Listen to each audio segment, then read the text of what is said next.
Pembangunan ruang terbuka hijau di kawasan urban seperti Taman Mati Jatinangor merupakan bagian dari proses modernisasi ruang publik yang terus berkembang dalam beberapa tahun terakhir.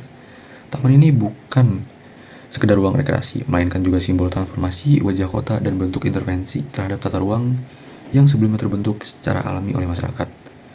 Upaya semacam ini umumnya bertujuan untuk meningkatkan kualitas lingkungan, menyediakan area hijau, serta menciptakan tempat interaksi sosial yang nyaman dan aman. Namun, di balik tujuan yang tampak positif, pembangunan fisik ruang kota tidak bisa dilepaskan dari konteks sosial, sejarah, dan budaya yang lebih dalam. Dengan hadirnya Taman Mati yang didesain lebih modern dan fungsional, muncul perubahan dalam lanskap dan ritme kehidupan sosial di sekitarnya. Taman ini membawa wajah baru yang lebih estetis, tapi juga memunculkan dinamika baru. Misalnya, aktivitas masyarakat mulai bergeser, pola interaksi berubah, dan ruang yang sebelumnya digunakan secara informal kini diatur dengan cara yang berbeda. Dalam konteks ini, penting untuk mempertanyakan, bagaimana warga sekitar memaknai perubahan tersebut? Apakah mereka merasa ruang yang dulu milik bersama kini menjadi lebih eksklusif? Apakah nilai-nilai budaya yang melekat pada jembatan cincin masih terpelihara atau mulai terpinggirkan? Isu-isu tersebut menjadi dasar penting bagi penelitian ini. Transformasi ruang publik tidak selalu bersifat netral. Ia bisa memperkuat atau melemahkan identitas lokal, tergantung pada bagaimana perubahan itu direspons oleh masyarakat sendiri. Pada penelitian ini, berusaha menggali tanggapan warga sekitar terhadap keberadaan Taman Mati dan bagaimana hal itu berdampak pada persepsi mereka terhadap budaya lokal di sekitar jembatan cincin. Dengan mendengar langsung pengalaman, opini, dan sikap mereka, kita bisa menangkap dinamika sosial budaya yang berlangsung di tengah proses pembangunan. Berbicara mengenai pembangunan Taman Melati, sebetulnya dia berdampak besar terhadap kehidupan masyarakat sekitar. Budaya itu kan tidak serta-merta diartikan sebagai sesuatu yang unik gitu, tapi berbagai macam kebiasaan dan aktivitas yang dilakukan oleh manusia gitu. Dan pembangunan Taman Melati itu berdampak besar terhadap budaya masyarakat sekitar. Utamanya apa? Taman Melati itu bisa diibaratkan sebagai representasi utama dari kapitalisme.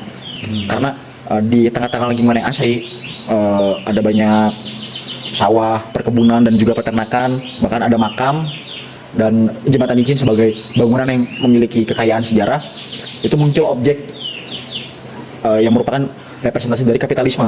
Jadi sebetulnya itu agak mengganggu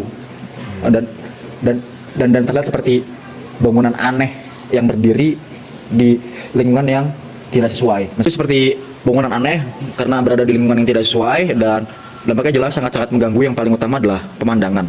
Oke, untuk selanjutnya, sejauh mana Taman Mati bisa berperan dalam menjaga warisan budaya kawasan tersebut?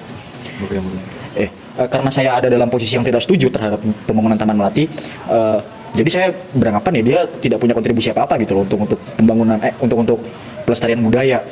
Ya seperti yang sudah saya bilang tadi, jembatan cincin itu bangunan yang punya nilai kekayaan sejarah yang cukup tinggi dan juga punya fungsi praktis terhadap masyarakat, dia sebagai penghubung gitu loh.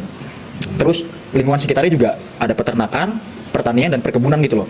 Terus tiba-tiba ada bangunan aneh yang sebetulnya tujuannya cuma buat sekedar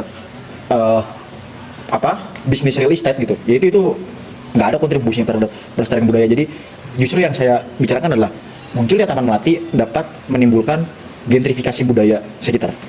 Oke, untuk selanjutnya, menurut Anda apa tantangan utama dalam menjaga keseimbangan antara pembangunan fisik dan pelestarian budaya lokal? Nah, yang paling utama dalam melihat pembangunan terhadap sebuah kawasan itu adalah jangan sampai pembangunan itu tidak memperhatikan aspek-aspek asli dari lingkungan tersebut yang sebetulnya punya nilai berharga gitu loh. Ya seperti Taman Melati ini gitu loh.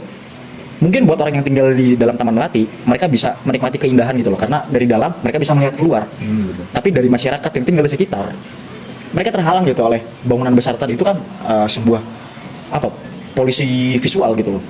Polusi visual. Jadi menurut saya hal paling penting yang perlu diperhatikan dalam menjaga keseimbangan antara pembangunan dan pelestarian adalah tadi, jangan sampai sebuah pembangunan itu menghilangkan atau merusak nilai-nilai asli dari sebuah lingkungan yang sebetulnya perlu untuk dijaga. Apalagi sampai menciptakan sebuah polusi itu saya rasa tidak perlu.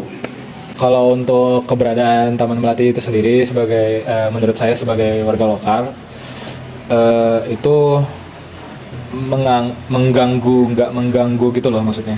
Jadi kayak ada atau enggaknya jembatan cincin, kalau segi positifnya Pasti ya gara-gara ada jembatan cincin otomatis banyak pendatang-pendatang yang mulai memenuhi tempat di sekitar daerah Cikuda dan Jatinangor gitu kan. Cikuda dan Cisalada.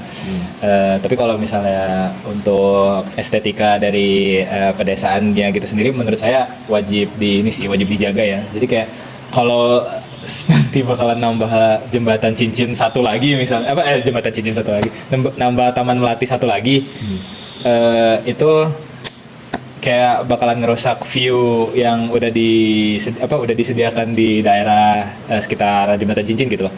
Jadi kayak yang terlalu terlalu pemandangan yang terlalu kapitalis. Ya gitu sih. Jadi kurang enak kalau terlalu banyak gedung di Jatinangor juga. Nah, ya gitu. Terlalu banyak gedung di Jatinangor apalagi ini tempatnya kan udah desa kan, desa Cisalada. Jadi menurut saya memang ya maunya Melati itu ditaruhnya di agak jalan raya di Jatinangor aja gitu sekitaran situ, jangan sampai ke desa-desa seperti ini gitu. Lagian kalau ada Taman Melati di sini kan otomatis banyak mobil, motor yang parkir di sana, terus nanti bakalan lewat bikin macet daerah desanya juga gitu. Ya gitu sih paling. Untuk selanjutnya apa harapan Anda terhadap pemerintah atau pihak kampus mengenai pengelolaan jembatan cincin? Jembatan cincin nih. Kalau menurut saya jembatan cincin itu perlunya dijaga ininya aja sih, otentiknya jembatan cincin itu. Kayak kalau bisa kalau ada yang memang rusak dan lain-lain itu segera di rehabilitasi gitu. Kalau direnovasi sih jangan ya, soalnya udah jadi trademark juga jembatan cincin tuh. Sama paling ya edukasi ke masyarakatnya aja bahwa saja ya memang ini tuh penting gitu loh, kayak ada historinya dan lain-lain, itu perlu dikasih tahu ke masyarakat kalau ini tuh bukan sekedar jembatan dan lain-lain.